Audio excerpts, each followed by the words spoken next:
నమస్తే, welcome to hot seat. నేను మీ బ్రహ్మనాయుడు. ఈరోజు మనతో ఉన్నారు పిఠాపురం నియోజకవర్గ తెలుగుదేశం పార్టీ ఇన్ఛార్జ్ మాజీ ఎమ్మెల్యే వర్మ గారు ఉన్నారు. వర్మ గారితో మాట్లాడదాం. నమస్తే వర్మ గారు. నమస్కారం సార్, బాగున్నారా? ముందుగా పిలిచిన వెంటనే మా హాట్ సీట్ కార్యక్రమానికి వచ్చినందుకు నా తరపు నుంచి, మా ఛానల్ యాజమాన్యం తరపు నుంచి మా హృదయపూర్వకమైనటువంటి ధన్యవాదాలు సార్. నమస్కారం సార్, మీ పూర్తి పేరేంటి సార్? శ్రీవత్సవాయి సత్యనారాయణ వర్మ, షార్ట్లో ఎస్విఎస్ఎన్ వర్మ. ఎస్విఎస్ ఎన్ వర్మ. ఎన్ వర్మ. కానీ అందరికీ పిఠాపురం వర్మ అంటే సుపరిచితులు. సో ఈరోజు పిఠాపురం వర్మ గారు అంటే జనసేన పార్టీలో పవన్ కళ్యాణ్ గారి తర్వాత జన సైనికులు ఇష్టపడేటువంటి పేరు పిఠాపురం వర్మ గారు. అవునంటారా కాదంటారా? వాళ్ళ అభిమానం అంతా. సో వర్మ గారి త్యాగం, వర్మ గారి కష్టం, వర్మ గారి తాపత్రయం, కమిట్మెంటు, నిజాయితీ ఇవన్నీ కూడా జనసేనకి, జన సైనికులకి మిమ్మల్ని దగ్గర చేసాయి. ఎలా అనిపిస్తుంది సార్? అంటే నాకు హ్యాపీ అనిపిస్తుంది. ఎక్కడికి వెళ్ళినా నాకు ఇది తలపోటు అయిపోయింది. ఇప్పుడు ఇది ఇక్కడ హోటల్కి వెళ్ళాం. అక్కడ వెంకయ్యనాయుడు హోటల్ ఉంది కదా హైదరాబాద్లో సార్, సదరన్ స్పైస్. ఓకే.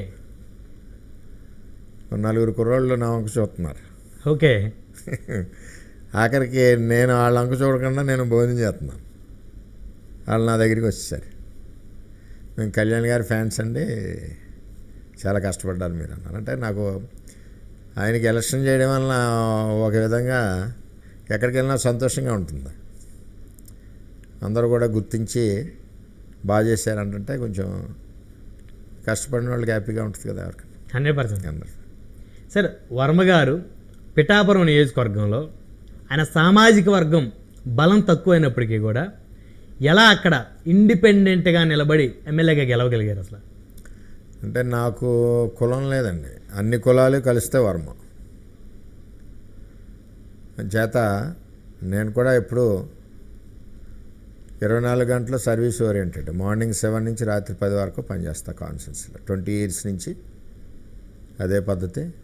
ఎవరు పిలిచినా 10 నిమిషాల్లో అక్కడ ఉంటాం. ప్రతి కార్యక్రమాల్లోకి వెళ్తాం. అందరికీ కుటుంబ సభ్యుడిలా ఉంటాం. ఎక్కడ సార్ మీ సొంత గ్రామం? పీదంతుమూరి విలేజ్, పిఠాపురం నియోజకవర్గం, పీదంతుమూరి విలేజ్. సో వర్మ గారు లోకల్ వర్మ లోకల్ బాయ్ అంటారు మా వాళ్ళు. అవునా? రాజకీయాలకి ఏ సంవత్సరంలో వచ్చారు సార్ మీరు? నాకంటే 2009లో పిలిచి ఇచ్చారు టికెట్. ఓకే. అప్పుడు వంగా గీత గారు, పద్మనాభం గారు నిలబడుతున్నారు. ప్రజారాజ్యం నుంచి వంగా గీత గారు, కాంగ్రెస్ నుంచి ముద్రగడ పద్మనాభం గారు. అప్పుడు క్యాండిడేట్ నువ్వు అయితే బాగుంటావు అని చెప్పి మా యనమల రామకృష్ణ గారు, చంద్రబాబు నాయుడు గారు నిర్ణయించి నన్ను పంపారు. అది ఎట్లా? వాళ్ళిద్దరు కాపు సామాజిక వర్గం, మీరు క్షత్రియ సామాజిక వర్గం, కానీ తెలుగుదేశం ఆ రోజు అదే సామాజిక వర్గాన్ని ఎందుకు పెట్టలేదు? అంటే నేను కొంత వర్క్ చేస్తూనే నాకు కొంచెం సోషల్ యాక్టివిటీ ఉంది.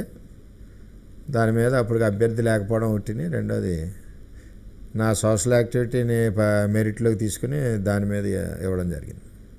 అప్పుడు 1030 ఓట్లతో ఓడిపోయాను. సో గెలిచిన వాళ్ళు కూడా 1000 ఓట్లు. 1000 ఓట్లు. వంగా గీత గారు సెకండ్ ప్లేస్, నేను తర్వాత ముద్రగడ పద్మనాభం గారు. అందరూ 1000-1500 డిఫరెన్స్. అవును. మరి 2014 ఎందుకు వెళ్ళి సార్ మీకు టికెట్? అంటే మాకు ఎలాగొస్తుందంటే 5 ఏళ్ళు సర్వీస్ చేయడం, ఓకే, లాస్ట్ చేసి లోకల్ నాయకులు అవనండి, మీ పత్రికలు అవనండి, కొన్ని ఛానల్స్ అవనండి, క్యాష్ తీసుకొస్తారు ఎలక్షన్ టైంకి. టైం కరెక్ట్గా. క్యాస్ట్ ఈక్వేషన్స్ అంటే రెడీగా ఉంటుంది కదా, వండి రెడీగా ఉంటుంది. యాక్చువల్గా నన్ను అడిగితే కష్టపడి పనిచేస్తే కులం అన్నది లేదు. దానికి నిదర్శనం నేనే. నా దగ్గర ఏ రోజన్నా సరే నా దగ్గర అన్ని కులాలు, కాపులు అవనండి, బీసీలు అవనండి, ఎస్సీలు అవనండి, అందరూ కూడా నన్ను